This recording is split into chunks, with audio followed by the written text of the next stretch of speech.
Hey guys, it's Matt with the Negotiator's Playbook again. And I'm going to teach you a lesson today that I learned really early on in the pickup community. And it was a lesson that, as much of an impact that it had on me personally back then, it had an even bigger impact in my sales career. And one of the things that I quickly learned early on was that, before I was in the pickup community, you meet a girl and you really like her, and just for whatever reason, you just get kind of mentally latched onto her. And you start really, just thinking of all the great things about her and awesome things. But yet somebody asks you, well, what sucks about her? I mean, what's one thing that you just totally hate about her or just annoys you to death about her? And you can't come up with anything. Well, that's a sign that you're infected with a disease that we called in the community, we called one-itis. One-itis. And what it means is you're just totally wrapped up in this one person. And the reason this is a really mindset wrecking thing is because it completely changes the way you behave, the way you think, the way you act, the way, even just kind of the vibe that you give off to other people. And when you're with, obviously if you have this and you're with this one person, you're feeling like you need this person's input or this person's contribution in your life for you to be happy, and you start to get clingy and needy and wussy. And when you're not with them, you're just miserable, right? It's nothing to say against people who are in love, but we're talking really early on in the process. And the cure that we found in one-itis, and it was just a really simple one, was to date a number of different girls concurrently. And what we found is that when you do that, immediately, no matter what you think of the first girl, when you go out with the second or the third or the fourth or the fifth, then you're going to start to see all the warts on all of them. You're going to see the things that you liked about her or the things you didn't like about her are going to be really manifest with the other people. And you're going to start to realize, a couple of them, you're just going to say, you know what, given the group of girls that I'm going out with right now, these two kind of need to go by the wayside. They're, in essence, they're not getting a rose. And what happens is you're elevating the level of the standard of what you'll allow in your life. And for somebody to kind of be in your rotation, in a sense, they're going to have to be better than the cream of the crop that you currently have in your life. Well, as much of an impact that had in my own personal life, in sales it made an even bigger impact. And the reason being, in sales is not a very regimented job. In other words, you're not going to get the exact same, you're not going to get every fourth call you're going to get a sale. So every fourth, 8th, 12th, and 16th call, and so on, you're going to get a sale. You may have times when you're just having a great time and really, being abundant in that area. But you could also have times where you go, I could say days, but like weeks and several weeks and even maybe over a month without anything happening. And if you're in a field like real estate, where it's kind of like the big ticket item every so often, then you can go 3 months or 6 months without something. And when that happens, immediately the first reaction is to go into OBM, which is, we covered in another lesson, objective-based mindset.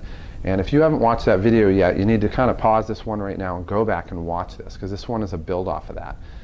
And so what happens is you get into this OBM and you start basically approaching everybody that you call or talk to in person or knock on a door, as basically a tool to make you feel better about yourself, to make you feel validated that you're doing a good job, and obviously if you have a manager, to get your manager off your back. And everybody starts to become that utensil in your life. Well, there's a big problem, as you can imagine. And when you see people like that in your life, and we all see these people, our first instinct is to run.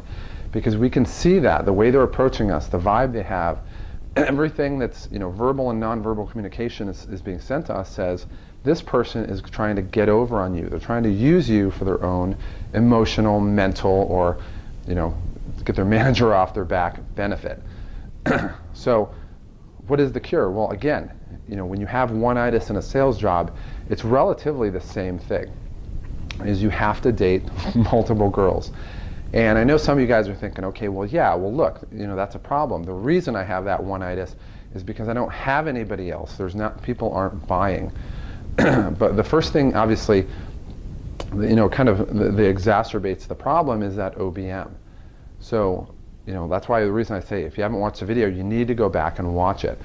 when you start to get out of that outcome-based mindset or that objective-based mindset, basically you start to approach people differently. And realistically, when you approach them and they're not a commodity, and you're always surrounding yourself with people who like you, and there's not always this conversation of sign on the dotted line, no, or sign on the dotted line, wait, sign on the dotted line, maybe, and it's this kind of ultimatum point that a lot of salespeople put themselves into.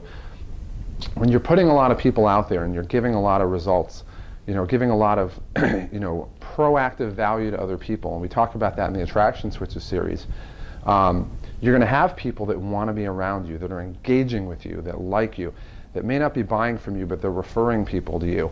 And if the more you do that, and the more you take away the outcome-based, the objective-based mindset, and mix in things like some of the attraction switches, like reciprocity and things like that, you're going to get people around you that are fans, that are advocating for you, that are referring when you're not even around. And you're going to basically be surrounded with people every single day that are interested in your product. But the whole point is when you're interacting with them, you're not trying to go from 0 to 60 in 2 seconds. This is not a funny car race, okay?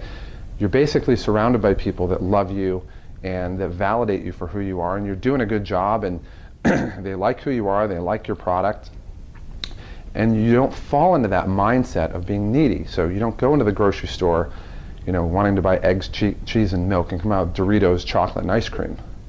But rather, you always are surrounded with people who are there for you. You're building that referral chain. Maybe the person that's referring isn't buying from you. That's totally cool, but you have people that are doing that. You go to networking events and you're building such value for people that aren't even your customers, and I see this for myself, I've seen it more times than I can count, that you go in and the first thing they do is, hey, this is Matt, or this is Jim, or this is Barbara. They are awesome. You need to talk to this person. And the funny thing is, you look at the person's face when the person hears this, and they're like, "Whoa! I totally didn't expect this." I mean, it's one thing to give a referral, or a recommendation, but that's like a huge referral, and you can see the curiosity switch go off in their head, which is again one of the attraction switches that you can flip. And again, you do this enough, and you get rid of that outcome-based, the objective-based mindset, and all of a sudden, next thing you know, everywhere you go, you're surrounded by people that advocate for you, that refer to you, that like what you do, that look to you as an expert. Again, we're looking at some of the authority and social proof switches. And at this point, you don't fall into that. And this is basically how you inoculate yourself from one-itis.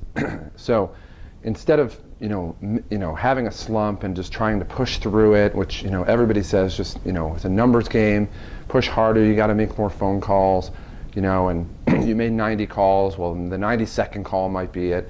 And that's a bunch of garbage. It absolutely is a bunch of garbage. The reason you're in this spot is because you have not surrounded yourself with people who are basically not like, you basically have not surrounded yourself with people who are like a raving fan. And what I mean by that is when you go out and you meet people, right, and these aren't necessarily your customers, they could be your customers, it really doesn't matter. And they look at you as an expert. Again, we talked about that with the attraction switches. They looked at you as authority, and there's a ton of respect there. People around them can see that. But even better, when you're at either a networking event or a business or work function, and somebody comes up to you, as you're walking in, somebody basically says, hey, you need to go talk to Matt, or you need to go talk to Nick, or you need to go talk to Barbara. This person is awesome.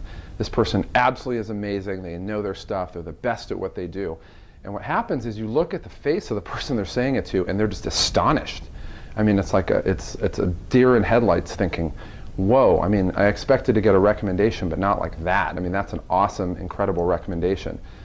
And what happens is you do that enough, and you set this groundwork, this framework underneath you, and every time you do it, you're surrounded by people that love you, that are endorsing you, that are advocating for you.